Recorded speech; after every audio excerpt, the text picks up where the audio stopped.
maybe got it half right. Farmer, yes. Simple, not at all. The man was so intelligent. He was not in an industry that got to celebrate that intelligence, but he definitely was very, very intelligent. And as most of you know, he was greatly respected in the community, partly because of that, and was given jobs of importance in the church and in the community because of the type of person he was. And when I think the phrase that's often used, a simple farmer, I think Jerry's not in that category. Farmer, yes. Simple, not at all. Now, before she comes to speak, I want to pass this on. She and Jerry, born back in the days when you didn't go to the hospital to be born.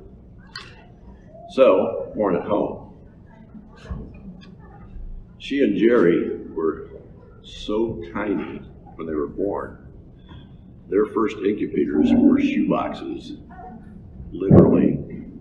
And as she tells me, put on the oven door to keep them warm. And in today's world, with today's technology, that just blows my mind. From little came much. Thank you. Well, before I tell what Danny wants me to tell, I got to be born first, 15 minutes first. And forever, for all these many years, Jerry teases me about kicking me out. And so when I went to the hospital to see him a few days ago, I sat down by his bed and leaned over and I said, "Jerry, how you doing?" And he said, "I am going to beat you." And I said, "That's right, Jerry.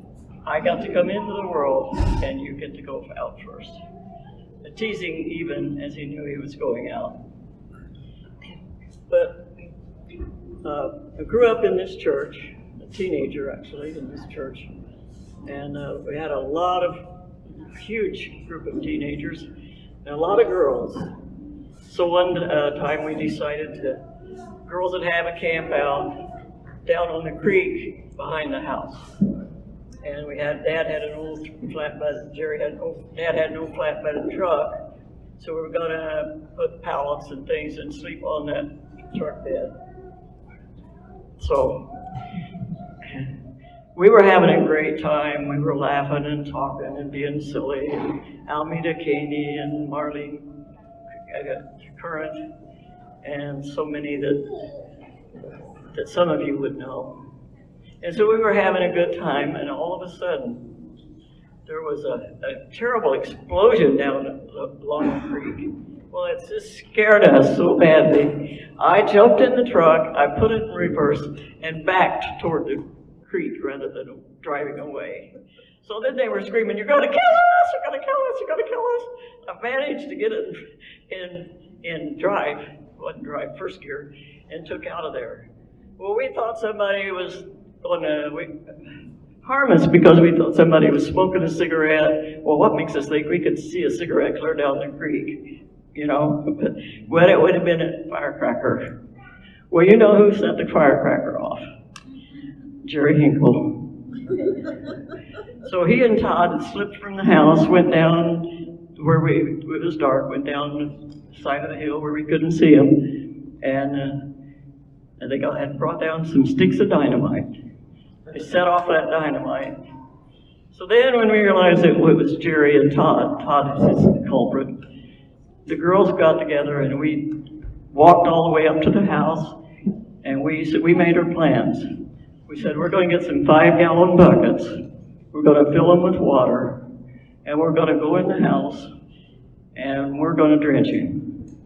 Sure enough, we got our water. Of course, we trying to whisper and laughing and giggling the whole way. A bunch of girls couldn't keep from giggling. Actually, you'd understand that.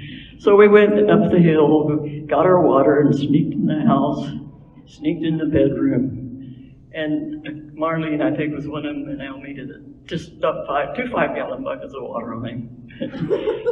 he just got up slowly and went and said to Mom, "Those girls came and dumped buckets of water on me."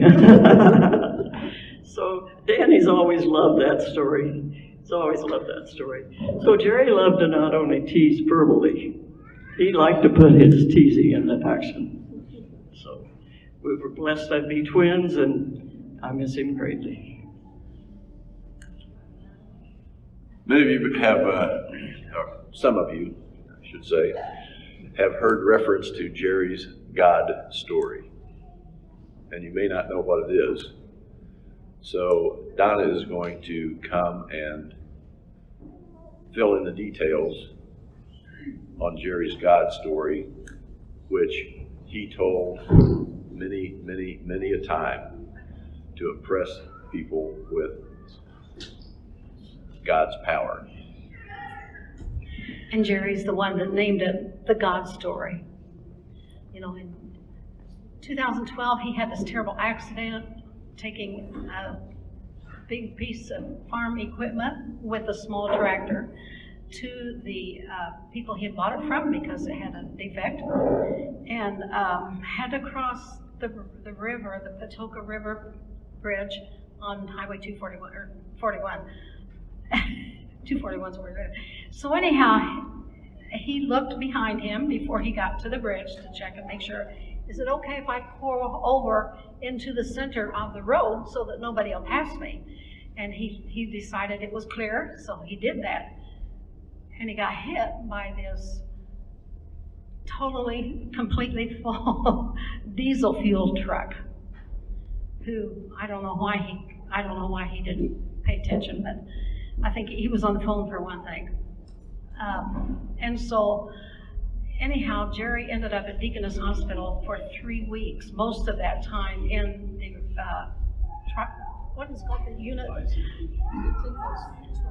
It was brand new unit. So anyhow, where he got great, the trauma, so where he got lots of good care. And of course that's enough. And so, so anyhow, he was there for 3 weeks. And then they transferred him to, Rehab Hospital of Indiana, in Indianapolis. And he was there for 3 weeks. While he was there, early on in his 3 weeks there, he had 3 different people who worked with him. And somebody, are they already gone? She had worked at that hospital. Anyhow, they worked with him in different areas, and one thing they did fairly early was they had this puzzle, a child's puzzle of a tractor, a big tractor. And they had this scattered out on the table asking him to work this puzzle. And he looked at it, and he looked at it, and he looked at it. He couldn't do it. And so the therapist said, well, here, let's start with the tire, working with the tire. He couldn't do it. And I just, that tore me up, obviously. But later on, he really progressed well. Later on, before he left, he had seen somebody work at playing Scrabble. Some of the employees were playing Scrabble in their little room here where only the employees went. And he, of course, he's a Scrabble lover. So one day he had a therapist that taken the place of the other one that had been with him for this particular thing. So they went to play Scrabble. And they quit in 1 hour, which they had. The first hour, they had a second hour, but it was later in the day. Jerry was ahead of the employee. And then when they went back for their second hour, Jerry lost the game, but not by much. He had progress that much. So anyhow, he calls this his God story because later on, somebody came to visit him, and a good friend from many years ago, and sat down by his bed, and she said, Jerry, I have a story to tell you. On Friday, before your accident on Wednesday, I was working in my office there at home, and I had this impression that I was supposed to pray about something, but I didn't know what. And she kind of tried to, shove it aside. But this would not leave her. So finally she goes in the other room, part of the house, and she says to her husband, okay, this is what's going on. And he said, well, if God's asking us to pray, we better pray. So they did. They had no idea what to pray for. And they continued every day to pray for whatever this was. And then on Wednesday, when she got the call from her son saying, this happened to Uncle Jerry, she said, oh, that's what we've been praying about. And then also, on the day of the accident, my siblings were going to get together in Vincennes for a meal, and Joe and Nancy were heading to Vincennes from Bedford. And Nancy all of a sudden says, oh my goodness, I've got to pray about something. She didn't know what. But that's Jerry's God story, because I attribute the fact that he was alive for that many more years because they obeyed the voice of the Lord to pray about something they didn't know what. Were you wanting this? I think Uncle Jackson's hard. I try to be. Yes, anyone else who would like to say something other than Troy? I'm sorry, Troy, come ahead. I think one of the saddest things about today is that Dad's not here to visit with all of you. And after Trina passed, we spent the first, few hours after that kind of talking about some Trina characteristics and how that would play out in heaven. And you know how boisterous and exuberant she was, so we had a lot of fun with that. And then so after Dad had passed away, we were standing around in the hospital room doing the same thing, and it, all of you know that Dad was kind of a close talker, right? He didn't have a good sense of personal space, so he'd get right up in your face and talk to you. And some people were able to stand their ground and deal with that, and some people, I've seen him back people all across the foyer in the church 2 or 3 times. They'd listen to him, but they kept doing this. And so we were just thinking about Dad up in heaven wanting to meet all the people, the characters from the Bible, and going up to Moses and backing Moses across the pearly gates, or King David or something like that. And just thinking about how Dad's personality played out in heaven was just kind of fun. So you can maybe think about that a little bit. The good parts.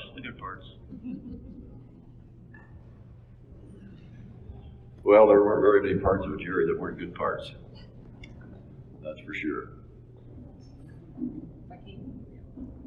I don't get emotional like my sister does, so I'm going to try and go through this without crying, which is not going to work, but, oh, I'm sorry, I'll eat it. Jilly will probably eat it, so. I just wanted to say, when I think of pillars in my life, you suck. I think of Grandma and Grandpa, Pops and Gigi, and just how great of an example they were. And I'm not sad that he is where he is, because I know he's having the time of his new life. But I'm sad that my kids won't get the learning experiences that I did. Thank you, Julie. I'm sad that my kids won't get the learning experiences from Pops, but I know that when we were in the hospital, and I was like, I'm sad that he's gone, but I think Uncle Trent or Uncle Troy was just saying that he does live inside of us, and he is we are who we are because he shared his faith and was such a strong man. So I know that they will get to know him through me, and that comforts me. So.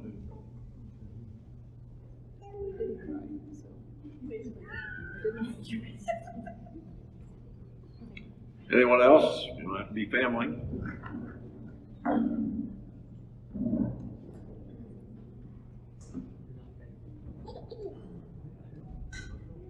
I'm crying before I get to the microphone, so. We spent a lot of time at the farm when we were kids with our cousins, and there are some things that I appreciate about my time at the farm more now than I did then, and one of those things is, it seemed like most days, anyway, I could be way off, it seemed like most days, Grandpa would come in for lunch, and he'd have lunch with all of us, and then a lot of days he would go back out and do whatever it is that he had to do, probably 1,000 different things, and but before he would go back out, he would always grab his pillow and put it, for who knows what reason, in the middle of the doorway between the kitchen and the living room, and he would take a nap with his head in the doorway and his feet in the kitchen on the floor, because he couldn't take a very long nap that way.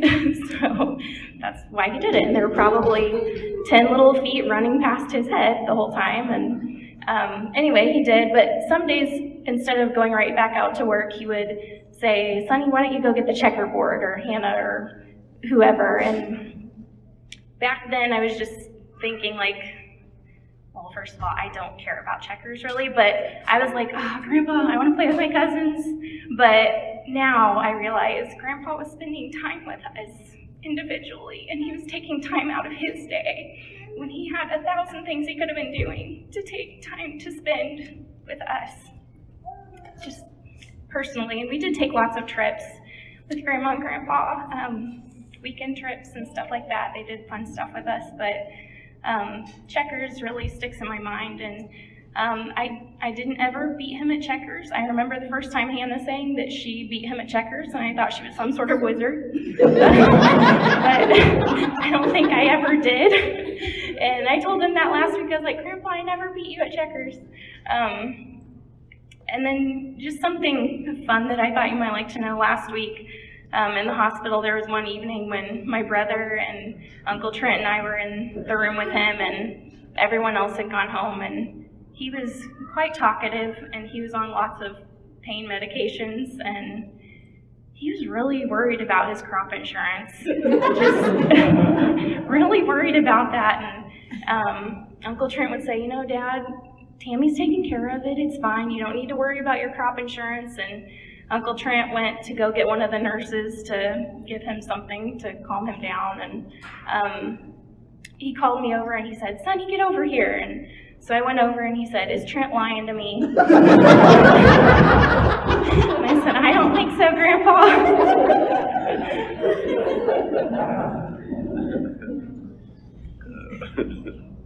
So the really funny part of that story was a couple days later when the crop insurance guy did call and needed Dad's signature. So Troy took care of it. Yeah, one of the things that I appreciated as kind of perhaps a final gift to Jerry from God was that Jerry spent, 60 years on the farm?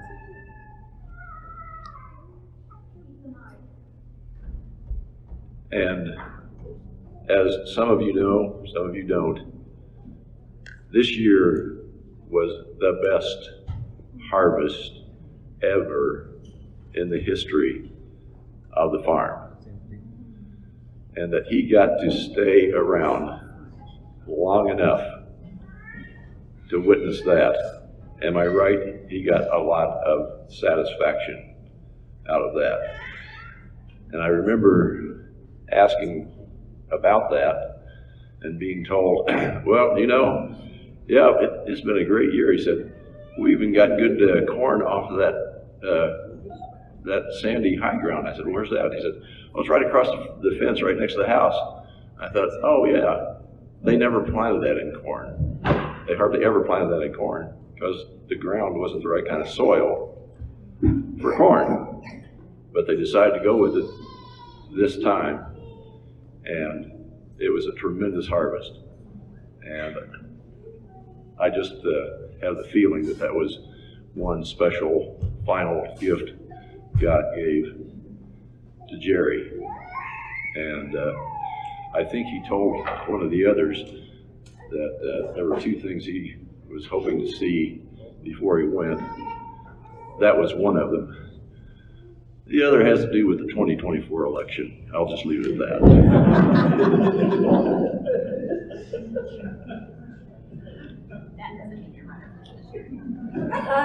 So I told a few people last night that had come for visitation a little bit about this picture of Dad. I thought I was.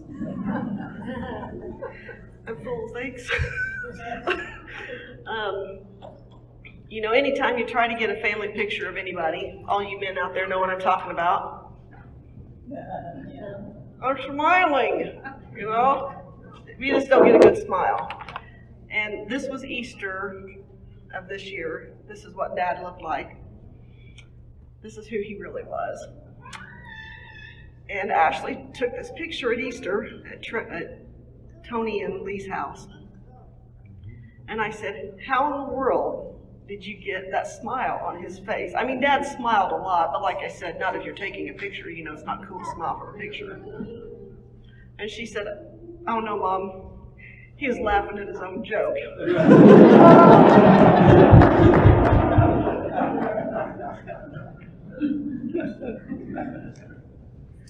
In more ways than one, Dad had a way with words. First of all, there were lots of them to lots of people. You've already heard about that. But another way with words he had was his pronunciation, because he grew up near Decker. And there's a local dialect there. And well, no, it was really Decker that did this. So last names, if you would read them as they were written, you would say it correctly, like Jordan, Jordan, right? Like the Jordan River. There was a Jordan family. It was Jordan, yeah. Dad always said Jordan, and we could never break him of it. And then there were Carnahans, but it wasn't pronounced Carnahan for Dad. It was Cornyhan, and on and on. One of the things that he always talked about were the stories about all the nicknames that people around the Decker area had. Used to, if you lived in or near Decker, you had a nickname. That's just how it was. I mean, there was Toad Oil, and there was Peanut, and there was Speed Paul, and he's got a list of them at home. And he always thought about, you know, we talked about writing a book about it. Maybe we'll get to that someday. But so he had a way with words because there were lots of them, but he also butchered a lot of names, and he didn't really care. That's just the only way he knew to say them. So those will live on in my mind.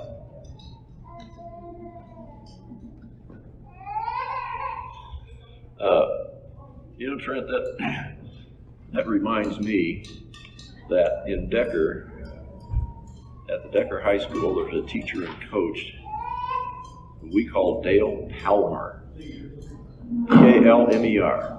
I did not know till I was almost an adult. Well, I'm not sure I've reached there yet, but anyway, I heard of a pro golfer whose name was Arnold Palmer, that was the real way to pronounce that. It blew my mind. No, there's Dale Palmer, and that's the end of the story. Was the Beetle place, was that actually Biddle? Yeah, there was so much of that you know, you just accept as being, that's the right pronunciation. You get somewhere else and you find out, no, that's just a local thing for you guys. Anybody else have anything? Is the half hour up yet? Yeah. Okay. Anyone else? Well, if not, thank you for coming. And it's been a blessing sharing your presence here. Maybe, Tammy, you have something? Just one little note, we are going to have a small grave service at the graveyard, and you all are welcome to join us out there if you choose to do that. Where is it? I don't know, it's out on Willow Street. Yeah. Cemetery out on Willow Street. If you're from here, you know what it is. But it's the main cemetery in town. And so there'll be a little time out there if you care to join. And for those who need to move on to other things, again, thank you for being here and helping us celebrate the life of one of the best of us.